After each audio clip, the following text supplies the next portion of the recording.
Picture this. You're walking through the ruins of what was once a magnificent city. Towering spires now crumble into dust. Advanced transportation systems lie buried beneath centuries of decay. The sophisticated society that built these marvels has vanished completely, leaving behind only whispers in stone and fragments of their incredible achievements. Now imagine this wasn't just one civilization. What if this happened over and over again throughout Earth's history? What if our planet has been home to multiple advanced worlds that reached incredible heights of sophistication, only to collapse entirely and disappear into the shadows of time? If you're the kind of person who questions the official narrative and wonders what we're not being told about our past, you're going to want to stick around for this entire series. And if these kinds of deep dives into hidden history intrigue you, consider subscribing and hitting that notification bell, because we're just getting started. Let's begin with a mystery that archaeologists still can't fully explain. The year is 1200 BCE, and across the entire Mediterranean world, something catastrophic is happening, not in one place, but everywhere at once. The Hittite Empire, which had dominated Anatolia for centuries with their advanced iron weapons and sophisticated political systems, simply vanishes. Their capital cities are abandoned. Their trade networks collapse overnight. Their writing disappears from the historical record. At the same time, the mighty Mycenaean civilization in Greece crumbles. These weren't primitive people.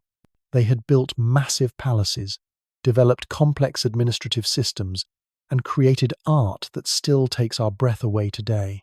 Yet within a generation, their entire way of life evaporates. The survivors retreat to small, isolated villages, and an entire writing system, Linear B, is forgotten for over 3 centuries. But wait, it gets stranger. Across the sea, other advanced societies are experiencing the same fate. Trade routes that had connected the ancient world for hundreds of years suddenly go silent. Cities that had flourished for generations become ghost towns. It's as if someone flipped a switch and turned off civilization itself across thousands of miles. This event, which historians call the Late Bronze Age collapse, wiped out nearly every advanced civilization in the known world within the span of just 50 years. Think about that for a moment. 50 years to undo centuries of human achievement and progress. These weren't backward societies that simply couldn't adapt to change. These were the most advanced civilizations of their time, with extensive trade networks, sophisticated weapons, monumental architecture, and complex writing systems. So what could have caused such widespread devastation? The truth is, we still don't know for certain. Some blame mysterious invaders called the Sea Peoples. Others point to climate change that disrupted agriculture. Still, others suggest that the interconnected nature of these civilizations made them vulnerable to cascading failures. When one domino fell, they all came crashing down. But here's what really matters. This pattern of sudden, catastrophic collapse isn't unique to the Bronze Age. It's happened again and again throughout history, with frightening consistency. Jump forward in time to the height of the Maya civilization. Picture vast cities rising from the jungle, connected by sophisticated road systems. Imagine astronomers calculating the movements of planets with incredible precision, mathematicians working with the concept of 0 centuries before it reached Europe, and engineers building massive pyramids that still challenge our understanding today. The Maya weren't just advanced for their time. In many ways, they were more sophisticated than European societies that existed hundreds of years later. They had developed a complex writing system, created detailed historical records, and built cities that housed hundreds of thousands of people. Their agricultural techniques were so advanced that they could support dense populations in environments that seem impossible to farm. Yet around 900 CE, something went terribly wrong. The great Maya cities began to empty. Construction projects stopped midway. The elaborate court ceremonies that had defined Maya society for centuries simply ended. Within a few generations, jungle vines were growing through the windows of palaces that had once housed kings. What caused this collapse? Again, the experts can't agree. Some point to warfare between city-states that spiraled out of control. Others blame severe droughts that lasted for decades. There's evidence of soil exhaustion from intensive farming, political upheaval, and even disease outbreaks. But just like with the Bronze Age collapse, the most likely explanation is that multiple factors combined in a perfect storm of destruction. The pattern becomes even more disturbing when you realize it extends far beyond the Maya. In North America, the sophisticated Mississippian civilization centered at Cahokia simply vanished. This wasn't some small settlement. At its peak, Cahokia was larger than medieval London, with a population of tens of thousands of people. They built massive earthen pyramids, developed complex social hierarchies, and created trade networks that stretched across the continent. But by 1400 CE, Cahokia was completely abandoned. The people scattered, their sophisticated society dissolved, and their impressive monuments were left to slowly erode in the prairie winds. Move to South America, and you'll find the same story playing out with the Nazca civilization. These people created some of the most mysterious artworks in human history. The famous Nazca lines that can only be fully appreciated from the air. They developed advanced irrigation systems in one of the world's driest deserts and created textiles so intricate that they're still studied by experts today. Yet the Nazca civilization collapsed around 800 CE, likely due to a combination of climate change and ecological destruction. Their sophisticated irrigation systems fell into disrepair, their cities were abandoned, and their artistic traditions died out. Cross the Pacific to Easter Island, and the pattern repeats with haunting familiarity. The Rapa Nui people created one of the most isolated civilizations in human history. They carved nearly 900 massive stone statues, developed a unique writing system, and managed to thrive on a tiny island thousands of miles from any other land. But by the time Europeans arrived in the 18th century, the civilization that had created these incredible monuments was gone. The island was largely depopulated, the forests had been cut down, and the survivors were living in a much simpler society. The sophisticated culture that had moved multi-ton statues across the island had vanished, leaving behind only the silent stone sentinels as evidence of what once was. Now, you might be thinking that these are all ancient examples, that surely modern civilizations are different. We have better technology, better communication, better understanding of the world around us. We can see problems coming and adapt before it's too late. But here's where the story gets really unsettling. Even relatively recent civilizations have followed the same pattern of rise and fall. Take the Khmer Empire in Cambodia. At its height in the 12th century, this civilization controlled much of Southeast Asia. Their capital at Angkor was one of the largest cities in the world, with a population of over 1 million people. They built incredible temples like Angkor Wat, developed sophisticated hydraulic engineering systems, and created a complex administrative state that managed resources across a vast territory. The Khmer weren't ancient primitives. They were contemporaries of medieval European kingdoms, and in many ways far more advanced. Their understanding of water management, urban planning, and monumental architecture was centuries ahead of most of the world. Yet by the 15th century, Angkor was largely abandoned. The jungle began reclaiming the temples. The complex irrigation systems fell into disrepair, and the Khmer Empire fragmented into smaller, less sophisticated kingdoms. What had once been one of the world's great civilizations became little more than a memory preserved in crumbling stone.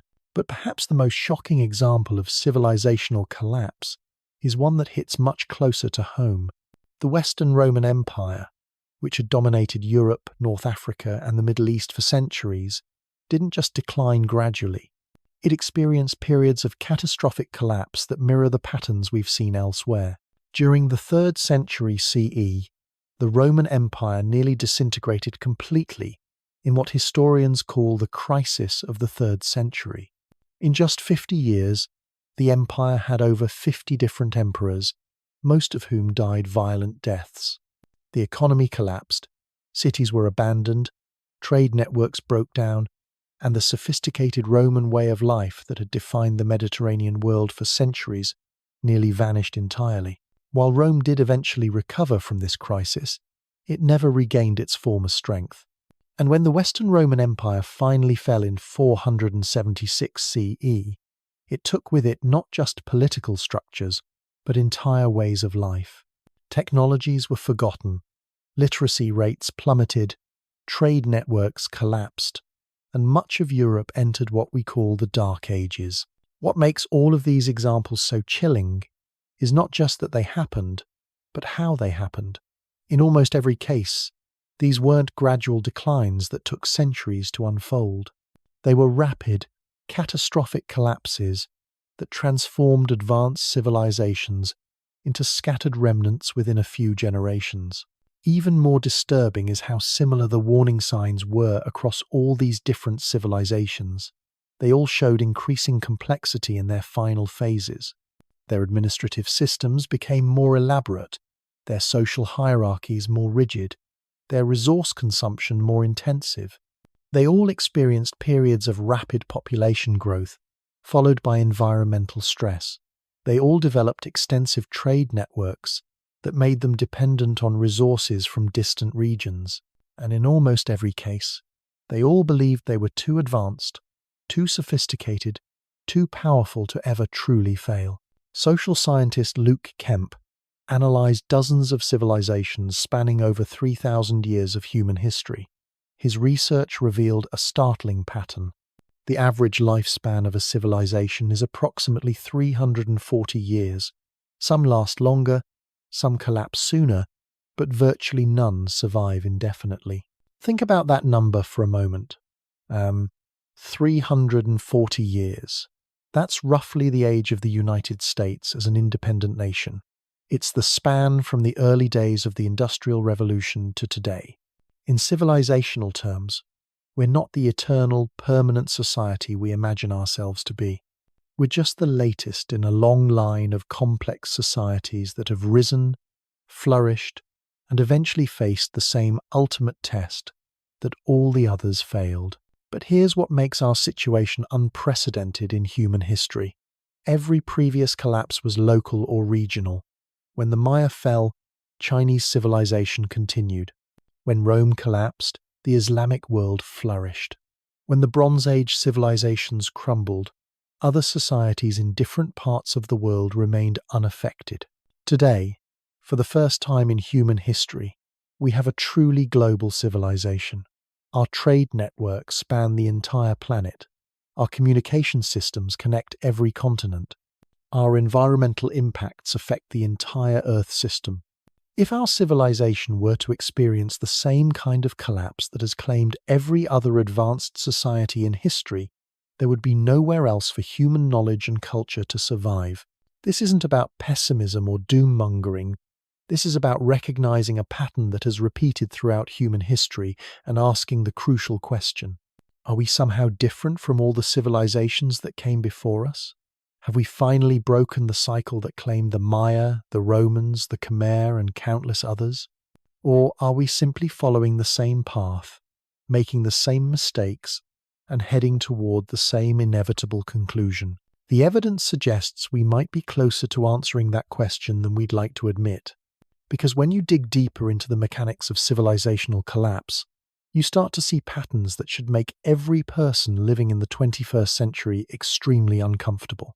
Let's start with something that every failed civilization had in common. The moment they stopped being able to solve problems with the same methods that had made them successful in the first place, it's like a master key that suddenly stops working on all the locks you've been opening for centuries. Take the Akkadian Empire, one of the world's first great imperial powers. For generations, they had solved every challenge through military conquest and administrative expansion. Enemy tribes causing problems, conquer them. Need more resources, expand the empire. Population growing, take more territory. This approach worked brilliantly for over 200 years. But then came the megadrought.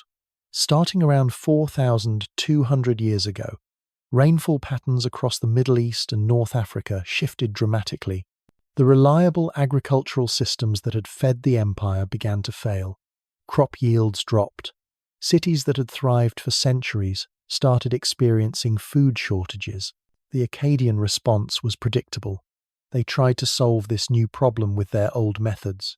They sent armies to conquer new agricultural lands. They imposed heavier taxes on farmers to squeeze more resources from failing crops. They expanded their bureaucracy to manage the crisis more efficiently. But you can't conquer a drought. You can't tax your way out of climate change. And administrative complexity doesn't make crops grow in barren soil. Within decades, the entire empire had collapsed. Cities were abandoned. Trade networks dissolved.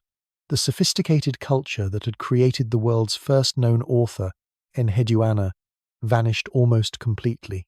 The terrifying thing is how similar this sounds to our modern approach to problem solving.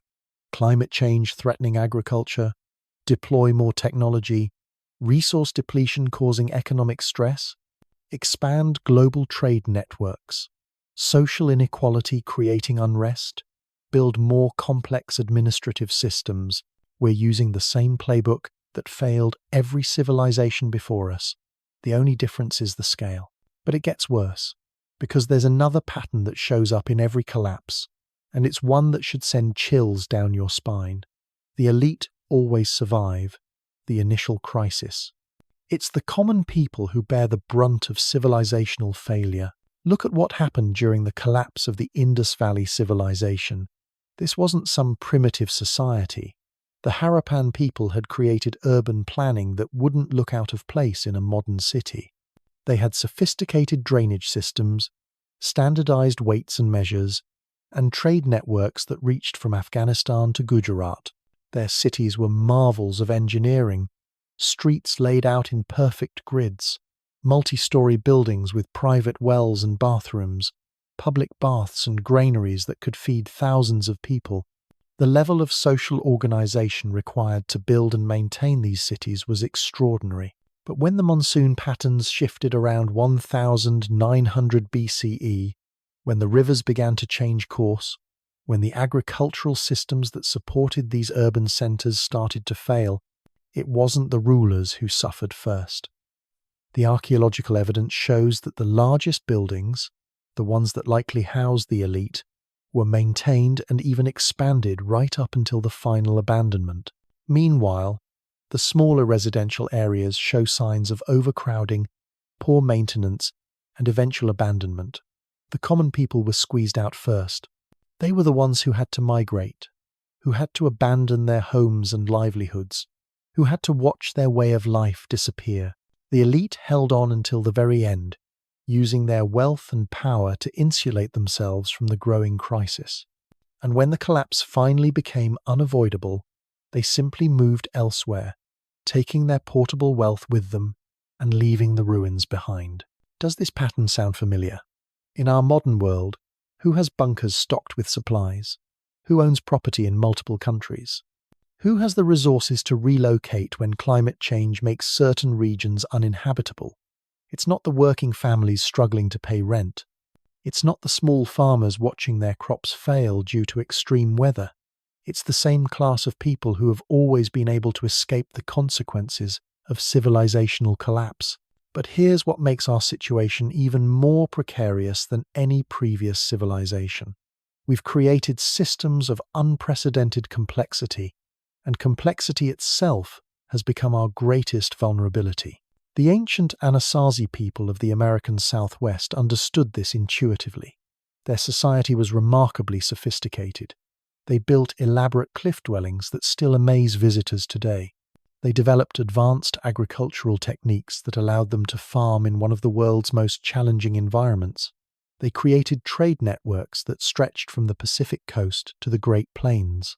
But when a severe drought hit the region in the late 13th century, their complexity became their downfall. Their elaborate irrigation systems required constant maintenance, Their cliff cities needed regular supplies from distant agricultural areas. Their specialized society had become so interdependent that when one part failed, everything began to unravel. The Anasazi had created what systems theorists call a tight coupling problem.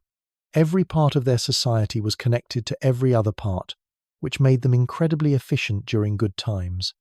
But when stress hit the system, there was no way to isolate the damage.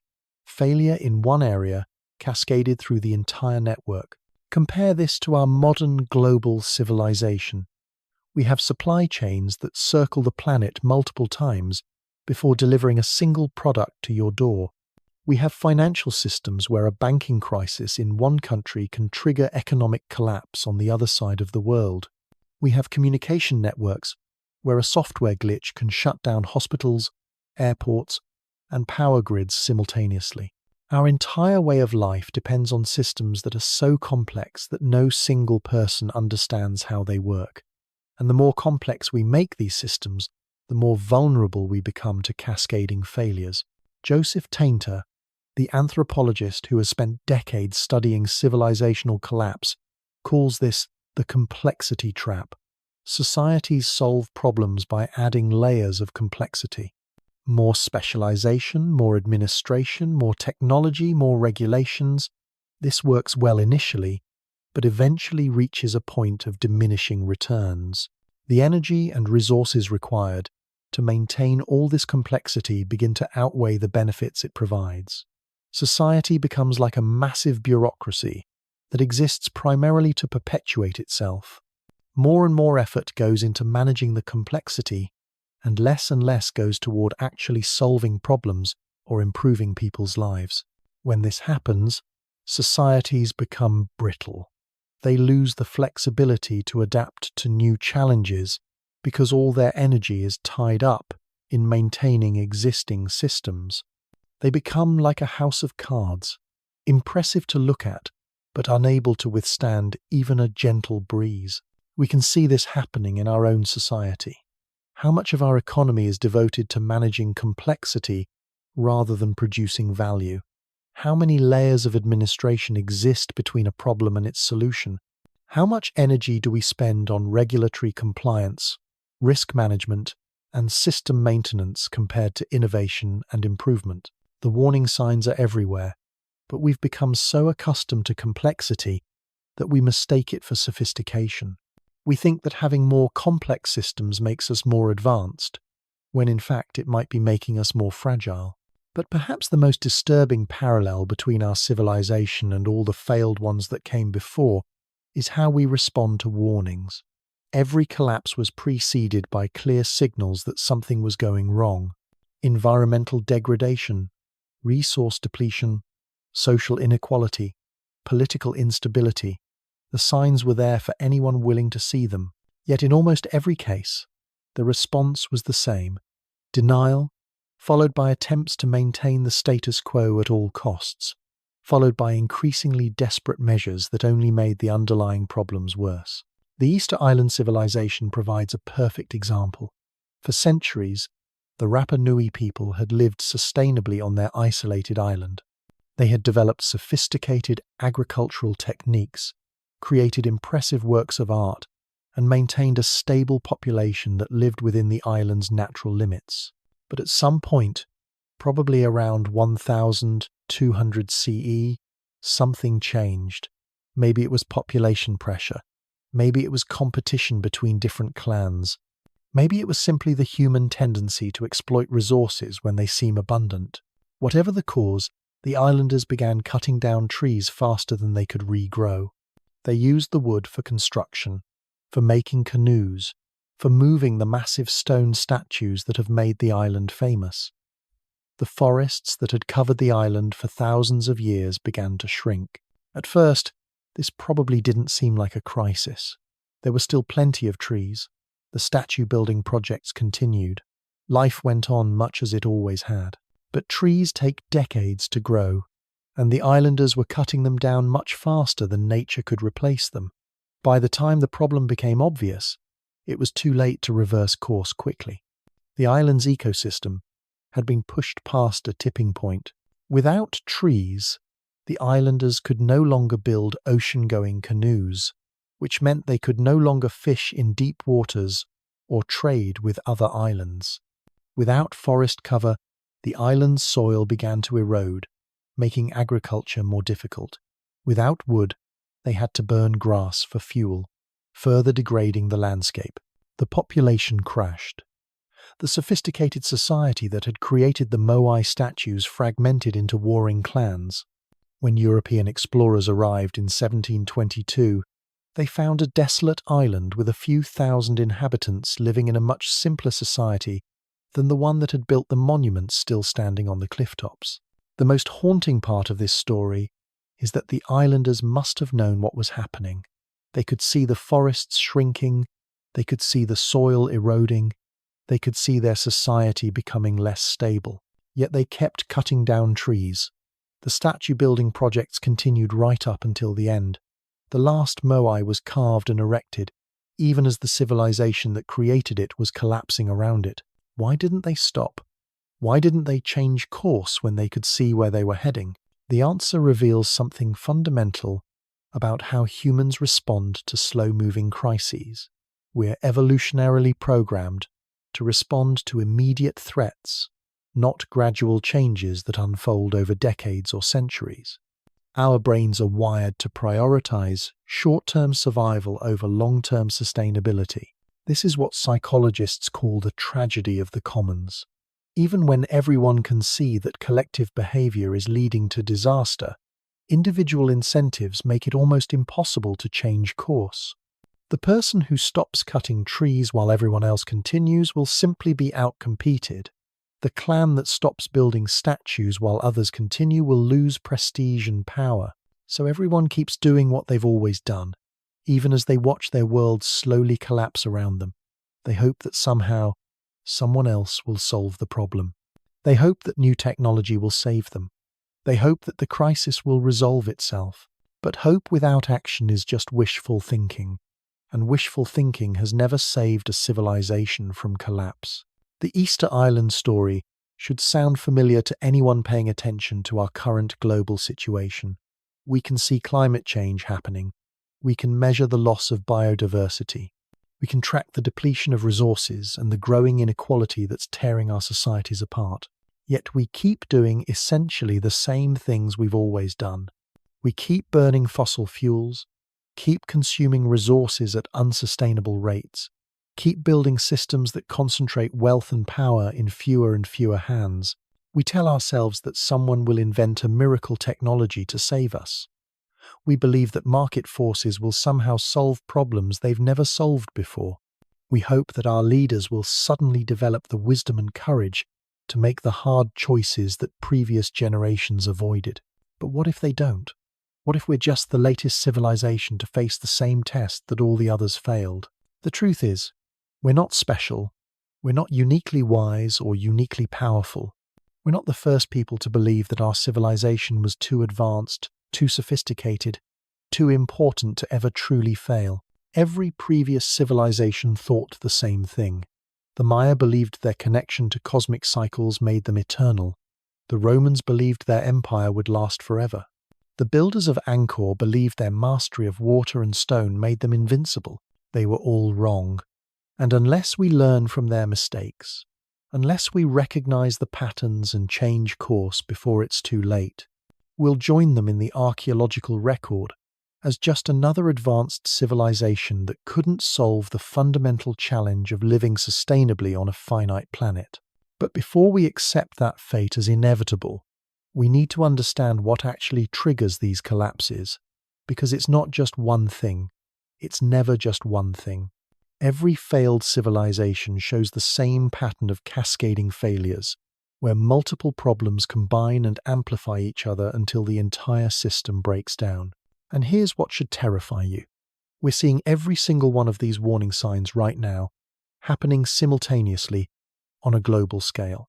Let's start with the most consistent factor across all civilizational collapses: resource depletion. Not the dramatic kind you see in movies, where oil wells suddenly run dry or forests disappear overnight. The real kind, the slow, grinding kind that happens so gradually that each generation thinks it's normal. The Cahokia civilization in North America provides a perfect case study. At its peak around 1100 CE, this wasn't some small settlement. We're talking about a massive urban center with over 20,000 residents, elaborate earthen pyramids, and a sophisticated agricultural system that fed the entire population. But success bred its own problems. The larger the population grew, the more resources they needed. They cut down forests for building materials and fuel.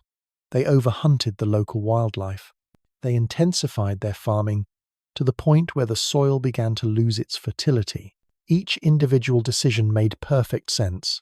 Cut down a few more trees to build houses for the growing population. Hunt a few more deer to feed the expanding city.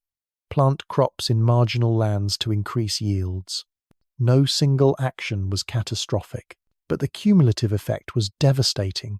By 1200 CE, the forests around Cahokia were largely gone. Wildlife populations had crashed. The soil was exhausted from intensive farming. The environment that had supported this thriving civilization for centuries could no longer sustain it. The population began to disperse. People abandoned the great city and returned to smaller, more sustainable settlements. Within 200 years, Cahokia was completely empty, its monuments slowly weathering back into the prairie. Now look around you today. How many forests have been cleared in your lifetime? How many species have gone extinct? How much topsoil has been lost to erosion? How many aquifers have been drained?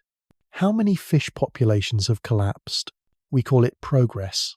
We call it development. We call it feeding the world's growing population.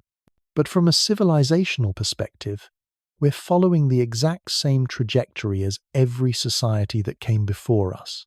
We're just doing it faster and on a much larger scale. But resource depletion alone doesn't cause collapse. Societies can adapt to scarcity if they have the flexibility and social cohesion to change their ways. What makes resource depletion truly dangerous is when it combines with the second universal factor in civilizational collapse: social stratification. Every society that has ever failed showed the same pattern in its final phases. Wealth and power became increasingly concentrated in the hands of a small elite, while the majority of the population saw their living standards stagnate or decline. The classic example is the Western Roman Empire during its final centuries. While barbarian invasions and plague get most of the attention in history books, the real killer was internal inequality. By the 4th century CE, a tiny aristocratic class controlled most of the empire's land and wealth, while the majority of citizens were reduced to near serfdom. This created a vicious cycle. The wealthy elite used their political power to avoid taxes, forcing the government to squeeze the middle and lower classes even harder. Small farmers were driven into bankruptcy and had to sell their land to wealthy landlords. More and more of the population became dependent on handouts from the state or charity from the rich. The empire's military reflected this breakdown. Instead of citizen soldiers fighting to defend their own property and families, Rome increasingly relied on foreign mercenaries who had no investment in the society they were protecting. When crisis came, these mercenaries were just as likely to switch sides as to fight. The parallels to our current situation are impossible to ignore. In most developed countries today, wealth inequality has reached levels not seen since the early 20th century. The middle class, which formed the backbone of stable democratic societies for generations, is shrinking. More and more people are dependent on government assistance or gig economy jobs that provide no security or benefits. Meanwhile, a small elite class has accumulated wealth and power on a scale that would make Roman emperors jealous. They use this wealth to influence political systems, avoid taxes, and insulate themselves from the consequences of their actions. They build compounds in New Zealand, buy citizenship in multiple countries, and invest in technologies that will help them survive whatever comes next. Just like in Rome, the people with the most resources are the ones least invested in maintaining the system that gave them those resources. They're preparing for collapse, not trying to prevent it. But even resource depletion and social stratification together aren't enough to guarantee collapse. The third factor is what pushes societies over the edge: environmental crisis. Not gradual environmental change that societies can adapt to over generations, but rapid shifts that outpace a civilization's ability to respond. The Akkadian Empire faced this exact scenario. For over 2 centuries, they had built their power on the agricultural surplus generated by the fertile river valleys of Mesopotamia. Their armies, their cities, their entire way of life depended on predictable harvests from well-watered fields. But around 2200 BCE, the climate shifted. What had been a stable, moderate climate became arid and unpredictable. Archaeological evidence shows that dust storms became more frequent. Lake levels dropped. Rivers changed course. The agricultural system that had supported one of the world's first great empires simply couldn't function under the new conditions. The Akkadian response was tragically predictable. They tried to maintain their lifestyle by squeezing more resources from a shrinking base. They raised taxes on farmers already struggling with crop failures. They launched military campaigns to capture agricultural land from neighboring peoples who were facing the same environmental pressures. These desperate measures only accelerated the collapse. Higher taxes drove more farmers into bankruptcy. Military campaigns drained resources that could have been used for adaptation. Within decades, the entire empire had fragmented into competing city-states, fighting over the remnants of a once great civilization. Today, we're facing environmental changes that make the Akkadian drought look like a minor inconvenience. Global temperatures are rising at a rate unprecedented in human history. Weather patterns that remained stable for centuries are becoming chaotic and unpredictable. Sea levels are rising, threatening coastal cities where billions of people live. But it's not just climate change. We're in the middle of what biologists call the 6th mass extinction, with species disappearing at rates 100 to 1,000 times faster than the natural background rate. We're facing a global soil crisis, with productive farmland disappearing due to erosion and degradation. We're running out of fresh water in regions that support hundreds of millions of people. Any one of these problems would be challenging for a stable, cohesive society to address. All of them happening simultaneously in a world already stressed by resource depletion and social inequality creates a perfect storm for civilizational collapse. But here's what makes our situation unprecedented. Previous collapses were always local or regional events. When the Maya fell, Chinese civilization continued to flourish. When Rome collapsed, the Islamic world entered a golden age. There was always somewhere else for human knowledge and culture to survive and eventually spread again. Today, for the first time in human history, we have a truly global civilization. Our supply chains circle the planet. Our communication networks connect every continent. Our financial systems are so interlinked that a crisis in one region immediately affects economies thousands of miles away. This interconnectedness has given us incredible capabilities. We can coordinate responses to global challenges in ways that previous civilizations never could. We can share knowledge and resources across vast distances. We can mobilize aid and assistance wherever it's needed. But interconnectedness is a double-edged sword. The same networks that allow us to share resources and information also allow crises to spread faster and farther than ever before. A pandemic that starts in one city can circle the globe in weeks. A financial crisis that begins with mortgage defaults in America can trigger economic collapse in Iceland and Greece. Complexity theorists call this systemic risk, when individual parts of a system become so interconnected that failure in one area can cascade through the entire network. The whole system becomes fragile. The more complex and interconnected it becomes, the more vulnerable it is to catastrophic collapse. We saw a preview of this during the 2008 financial crisis. What started as a housing bubble in the United States quickly spread through interconnected financial institutions around the world. Countries that had nothing to do with American mortgages suddenly found their economies in free fall. The crisis revealed how fragile our global systems really are beneath their impressive complexity. But even the 2008 crisis was limited to financial markets. Imagine what would happen if similar cascading failures affected food systems, energy networks, or communication infrastructure simultaneously.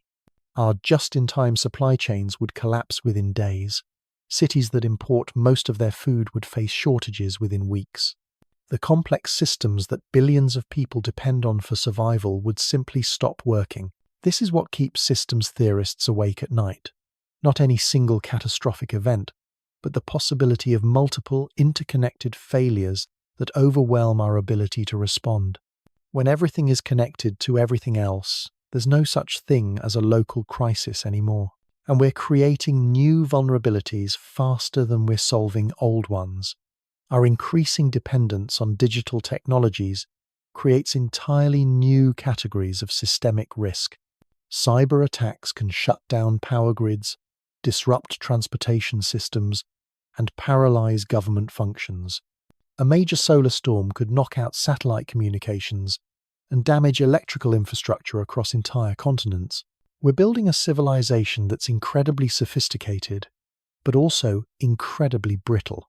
Like a Formula One race car that can achieve amazing speeds but breaks down if you hit the smallest pothole.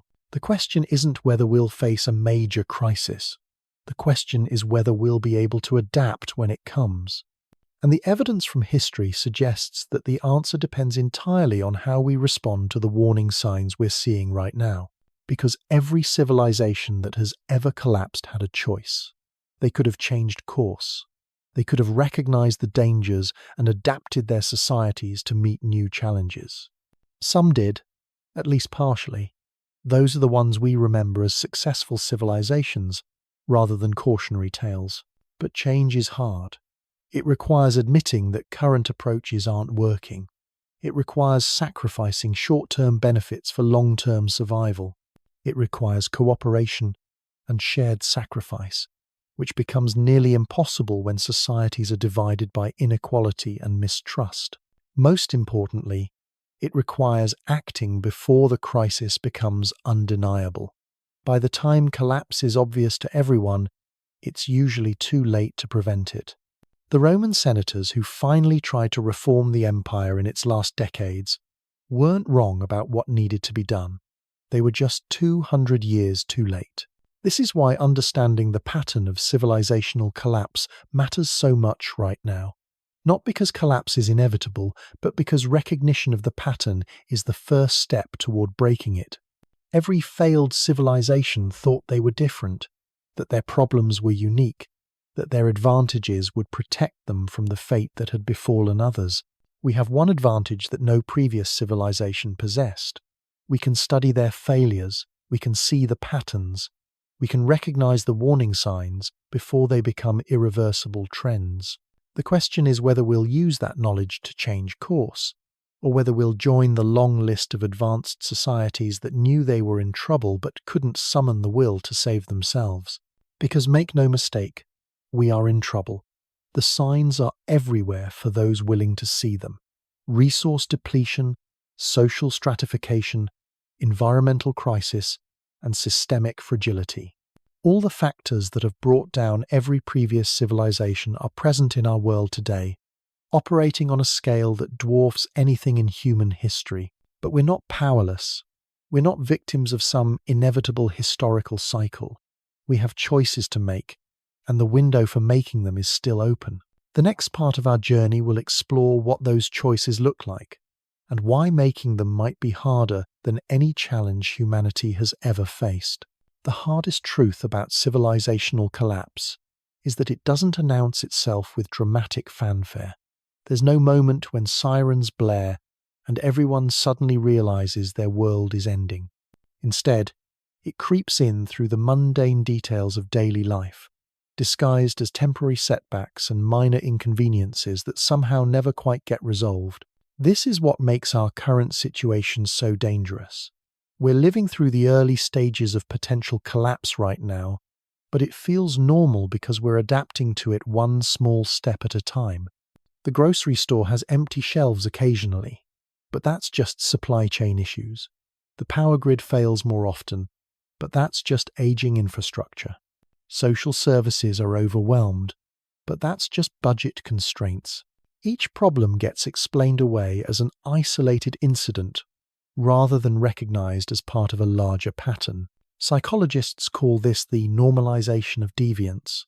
When systems gradually degrade, people adjust their expectations rather than demand fixes. What would have been considered crisis-level dysfunction a generation ago becomes the new normal. Standards slip so slowly that nobody notices until it's too late to reverse course. The Indus Valley civilization experienced this exact phenomenon during their final centuries. Archaeological evidence shows that their famous urban planning standards began to deteriorate around 2000 BCE. Streets that had been perfectly straight for generations started showing irregular patches and makeshift repairs. The sophisticated drainage systems that had made cities like Harappa and Mohenjo-Daro marvels of engineering began clogging more frequently and staying broken longer. But life went on. People adapted to walking around puddles that used to drain properly. They got used to narrower streets where expansion had been poorly planned. They accepted that new construction wasn't quite as solid as the older buildings.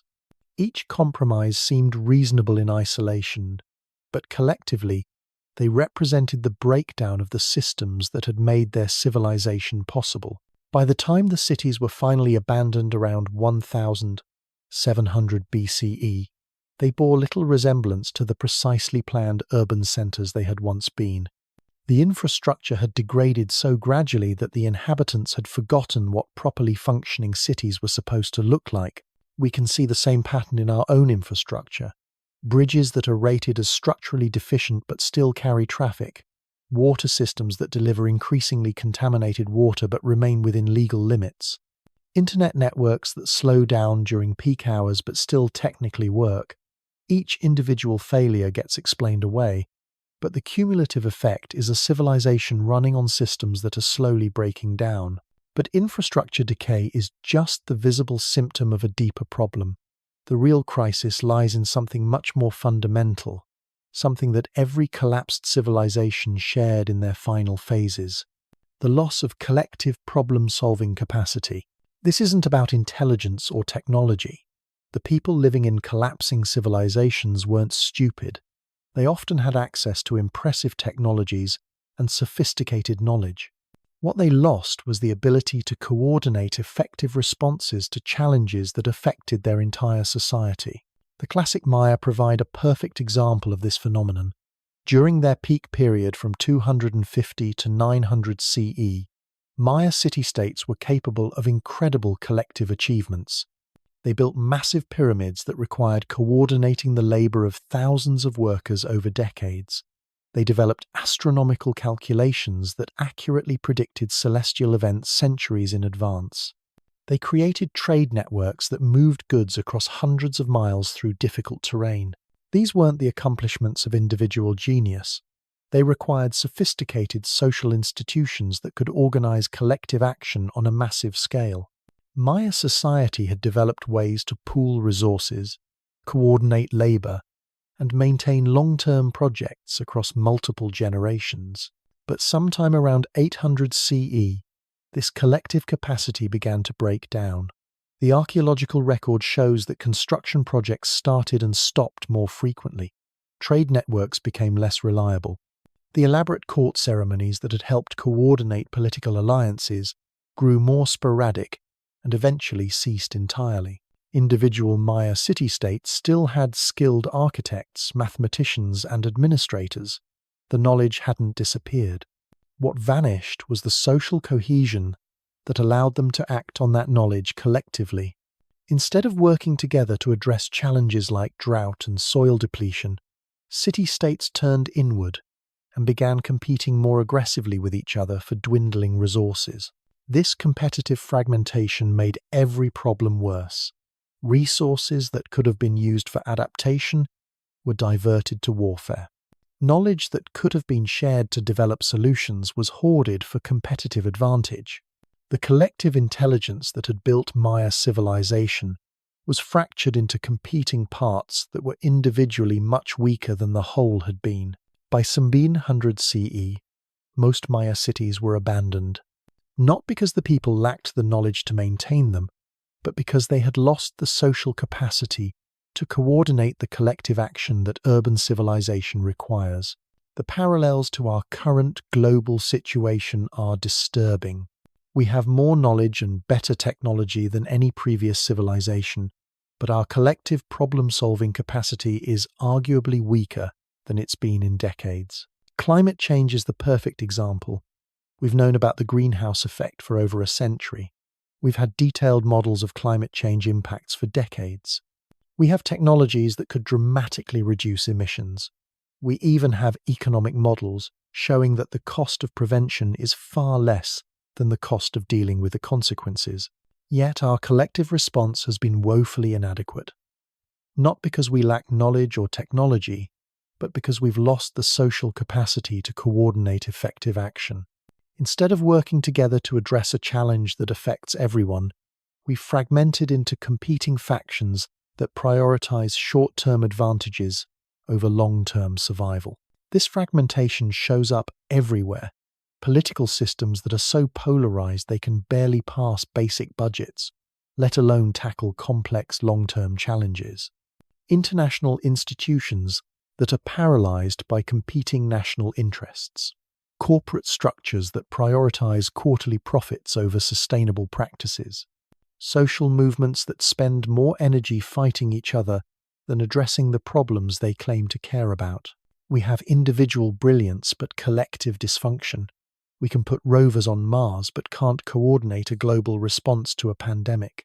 We can create artificial intelligence but can't prevent the collapse of democratic institutions. We can sequence genomes but can't stop the destruction of the ecosystems that life depends on. This isn't an accident. It's the predictable result of how complex societies evolve over time. As civilizations become more sophisticated, they tend to become more specialized and hierarchical. This specialization creates incredible efficiencies during stable periods, but it also makes societies more fragile when faced with novel challenges. Think about how our modern economy works. Most people are highly specialized in narrow areas of expertise. A software engineer knows how to code, but probably can't grow food or repair machinery. A doctor knows how to treat diseases, but probably can't generate electricity or purify water. A farmer knows how to grow crops, but probably can't manufacture the fertilizers and equipment that modern agriculture depends on. This specialization allows us to achieve incredible things when all the systems work together. But it also means that most people have no idea how to meet their basic needs if those systems break down.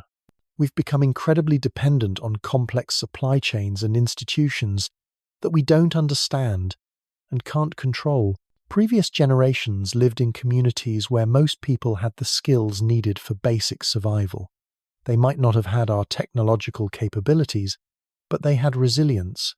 When crisis struck, they could adapt because they weren't completely dependent on systems beyond their control. We've traded resilience for efficiency, and that trade-off has made us incredibly vulnerable to systemic disruptions. When supply chains break down, most people have no idea how to get food. When power grids fail, most communities can't function. When financial systems crash, most people lose access to their savings and can't engage in basic economic transactions. This vulnerability is amplified by another factor that shows up in every civilizational collapse: the breakdown of social trust. Trust is the invisible foundation that makes complex societies possible. Markets work because people trust that contracts will be enforced and currencies will hold value. Governments work because people trust that institutions will operate fairly and predictably. Communities work because people trust that their neighbors will cooperate in times of need. When trust breaks down, everything becomes more difficult and expensive. More resources have to be devoted to monitoring, enforcement, and protection. Transactions that used to happen automatically now require elaborate verification procedures. Cooperation that used to be based on shared norms now requires detailed contracts and legal oversight. The Soviet Union provides a clear example of how trust breakdown accelerates civilizational collapse. By the 1982nd, most Soviet citizens had lost faith in their institutions.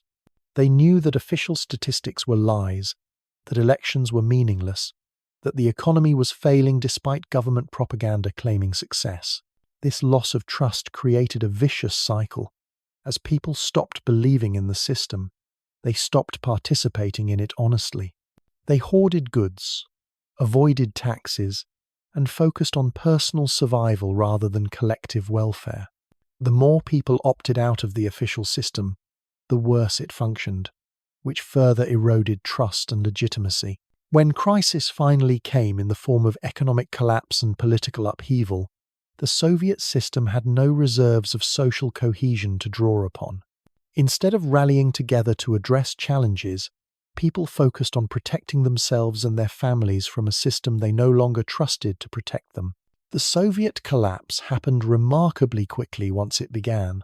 A superpower that had seemed permanent and powerful disintegrated within a few years, leaving behind economic chaos and social fragmentation that took decades to recover from. We can see similar trust breakdowns happening in societies around the world today. Polls consistently show declining faith in institutions across most developed countries. People increasingly believe that their governments are corrupt, that their economic systems are rigged, that their media organizations are biased, that their scientific institutions are compromised by political or financial interests. This erosion of trust makes every challenge harder to address. Pandemic responses fail because people don't trust public health authorities. Climate policies fail because people don't trust that the sacrifices will be shared fairly. Economic reforms fail because people don't trust that the benefits will be distributed equitably. The result is a society that looks functional on the surface but lacks the social cohesion necessary to address serious challenges. We have impressive institutions and technologies, but we've lost the collective trust that makes it possible to use them effectively. But trust breakdown is both a symptom and a cause of another factor that appears in every civilizational collapse: the emergence of what historians call elite overproduction. This term refers to a situation where societies produce more educated, ambitious people than they can absorb into positions of power and influence. When this happens, competition among elites becomes increasingly fierce and destructive, ultimately undermining the stability of the entire system. The late Roman Republic provides a classic example. By the 1st century BCE, Rome had become incredibly wealthy through conquest and trade. This wealth funded an expansion of education and opportunities that produced far more ambitious politicians, generals, and intellectuals than the traditional Roman system could accommodate. The result was a period of increasingly bitter competition among Roman elites. Politicians like Julius Caesar, Pompey, and Crassus were willing to break centuries-old traditions and norms in their quest for power and glory. They formed private armies, bribed voters on a massive scale, and eventually resorted to civil wars that tore the Republic apart. The Roman people didn't benefit from this elite competition. Instead, they became pawns in conflicts between ambitious leaders who were more interested in personal advancement than public welfare. The institutions that had made Rome great were gradually corrupted and ultimately destroyed by elites who couldn't accept the limitations of the traditional system. We can see similar patterns emerging in many societies today. Higher education has expanded dramatically over the past several decades, producing millions of graduates with advanced degrees who expect careers that match their qualifications and ambitions. But the number of truly influential positions hasn't expanded at the same rate. The result is intense competition among highly educated elites for a limited number of positions in politics, media, academia, and corporate leadership. This competition has become increasingly vicious and destructive, with competing factions more interested in defeating their rivals than in solving actual problems. Social media has amplified this dynamic by creating new ways for ambitious people to compete for attention and influence. Instead of working within established institutions, many elites now build their own platforms and audiences, further fragmenting authority and making collective action more difficult. The consequences are visible everywhere.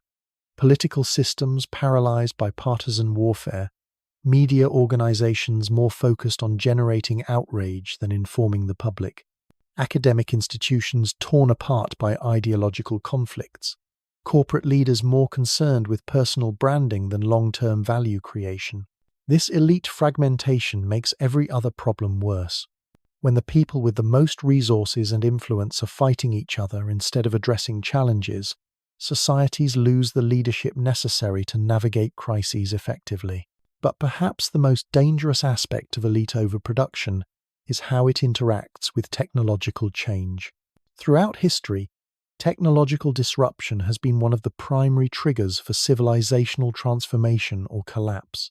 The introduction of iron weapons helped destroy the Bronze Age civilizations because it democratized military power and made traditional elite advantages obsolete. The printing press contributed to the religious wars that tore Europe apart for centuries because it made it impossible for authorities to control the flow of information. Today we're experiencing technological changes that are far more rapid and disruptive than anything in previous history. Artificial intelligence is eliminating entire categories of jobs while creating new forms of economic inequality. Social media is fragmenting shared reality and making collective decision-making nearly impossible. Biotechnology is creating capabilities that could fundamentally alter human nature itself. These changes are happening so quickly that our social and political institutions can't adapt fast enough. We're trying to govern artificial intelligence with laws written for industrial economies. We're trying to regulate social media with concepts designed for broadcast television. We're trying to address biotechnology risks with institutions created for nuclear weapons. The mismatch between technological capability and governance capacity is creating new forms of systemic risk that no previous civilization has had to face. We have technologies that could solve many of our problems, but we lack the social and political mechanisms to deploy them wisely. Worse, many of these technologies are amplifying the factors that have historically led to civilizational collapse. Social media is accelerating the breakdown of trust and social cohesion. Artificial intelligence is increasing economic inequality and elite competition. Biotechnology could create new forms of resource scarcity or environmental crisis. We're in a race between technological solutions and social breakdown, and it's not clear which side is winning. The tragedy is that we have more knowledge about civilizational collapse than any previous society in history. We can see the patterns, we understand the mechanisms, we know what warning signs to look for, and what interventions might help. But knowledge alone isn't enough. Every collapsed civilization had intelligent people who understood what was happening and proposed solutions. The problem was never lack of understanding. It was lack of collective will to act on that understanding. This brings us to the most unsettling realization of all. The factors that cause civilizational collapse aren't external forces that societies can't control. They're internal dynamics that emerge naturally from the success and complexity of advanced societies themselves. Resource depletion happens because successful societies grow and consume more resources. Social stratification happens because successful societies generate wealth that gets concentrated among elites.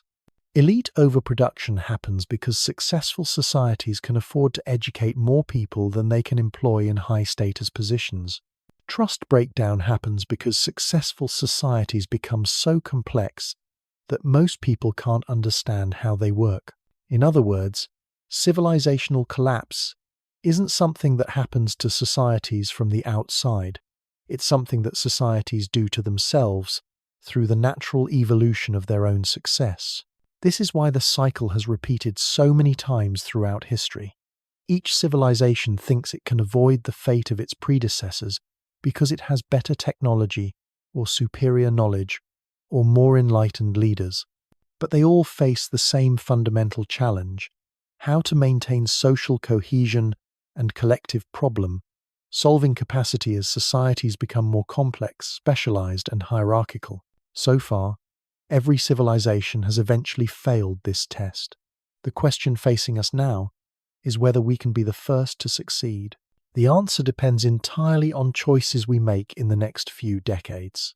Because we're approaching what systems theorists call a phase transition, a point where small changes can trigger massive, irreversible shifts in how entire systems operate. The decisions we make about technology, governance, resource allocation, and social organization in the coming years will determine whether human civilization transitions to a more sustainable and resilient form, or whether it joins the long list of advanced societies that couldn't solve the fundamental challenges of complexity and cooperation. But before we explore what those choices look like, and why making them will require overcoming every instinct that has driven human societies for thousands of years, we need to understand one more crucial piece of the puzzle, because there's something about our current situation that's different from every previous civilizational collapse. Something that makes our challenges both more dangerous and potentially more solvable than anything humanity has faced before. That difference is scale, and it changes everything about how collapse might unfold this time.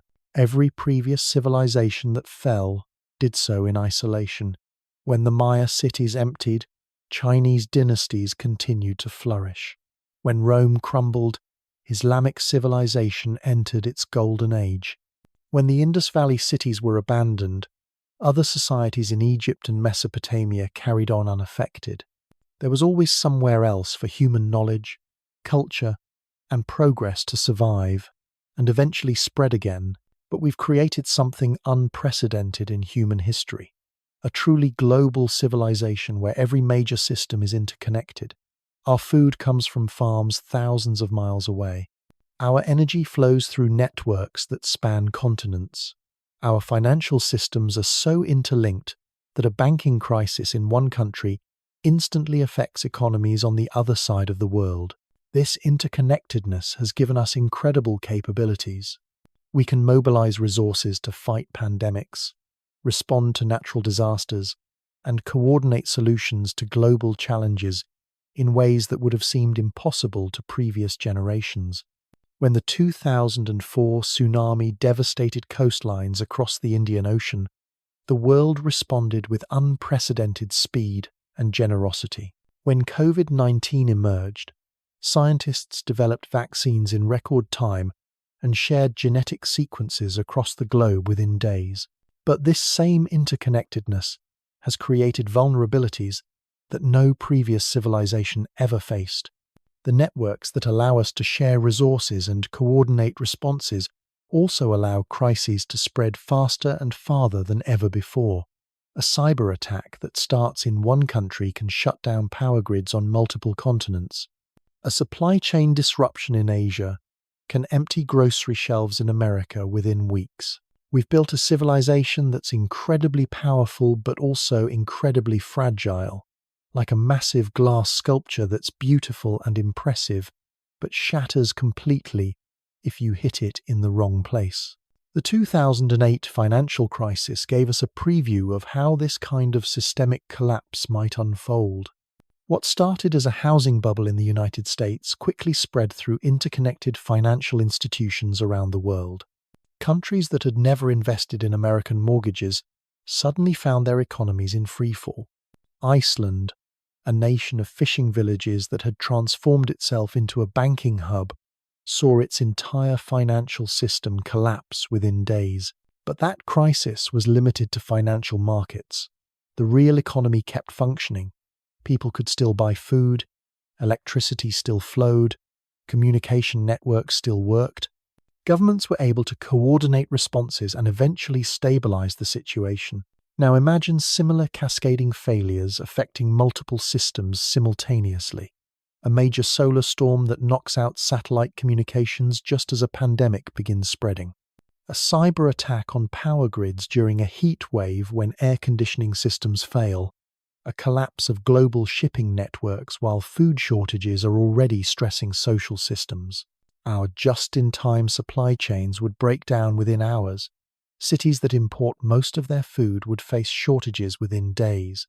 The complex systems that billions of people depend on for survival would simply stop working.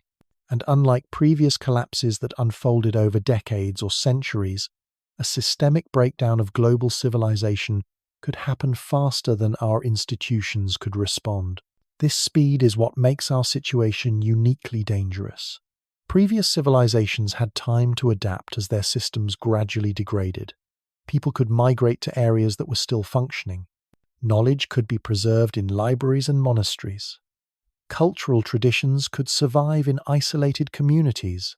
But when everything is connected, there's nowhere to run. When failure spreads at the speed of light through fiber optic cables, there's no time for gradual adaptation. When the same technologies that make us powerful also make us vulnerable, there's no simple way to reduce risk without giving up the capabilities that our survival depends on. Yet this same interconnectedness might also be our salvation, because for the first time in history, we have the ability to see civilizational collapse coming and coordinate a global response to prevent it. Previous societies collapsed in isolation, unable to learn from each other's mistakes or share solutions to common problems. The Maya couldn't benefit from Roman engineering techniques. The Khmer couldn't adopt innovations that might have helped them manage water resources more sustainably. Each civilization had to solve problems on their own, and when they failed, their knowledge died with them. We don't have that limitation. Climate scientists in dozens of countries are sharing data about environmental changes in real time. Engineers are collaborating on renewable energy technologies that could eliminate our dependence on fossil fuels. Economists are modeling new systems that could reduce inequality and create more sustainable forms of growth. So here we stand at the crossroads of history, armed with knowledge that no previous civilization possessed, yet facing challenges that dwarf anything our ancestors ever confronted. We can see the patterns that destroyed the Maya, the Romans, the Khmer, and countless others. We understand the mechanisms of collapse better than any society before us. The question that will define our future isn't whether we know what's coming, it's whether we'll find the courage to act on that knowledge before it's too late. Because unlike every civilization that came before us, we don't get a second chance. There's nowhere else to go.